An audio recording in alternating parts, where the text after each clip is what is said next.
every day, late at night, not okay.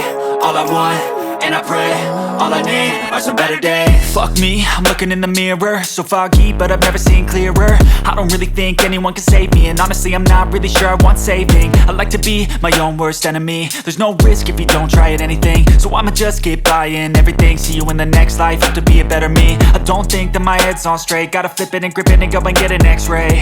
What's wrong with me? I just feel weight pushing on my chest and it squeezes till I suffocate. Better change my mindset, meditate. It's pretty cool that I'm alive and have better days. I could walk, see, hear, I should celebrate. Think I could change my mind, maybe elevate. Living life, every day, late at night, not okay. All I want, and I pray, all I need are some better days. Yeah, all I need are some better days. Cause all I want, and I pray, I believe in the better days. I'm kinda stuck between a rock and a hard place. Do I work hard or live at my pace? You're only young once, yeah that's all great, but I also want a future where I'm okay. Living life is doing lots of cocaine. Wait no, it's living with no shame. Wait no, it's sleeping in on Sundays. I guess it's different for each of us and that's okay.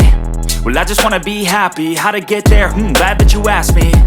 I think it's different for everyone. Some of us need work, others need fun. Some of us need purpose to overcome. But try to do what you love when it's said and done. Cause there's so many differences in each of us. Trust your gut, it can show you what you want. Living life, every day, late at night,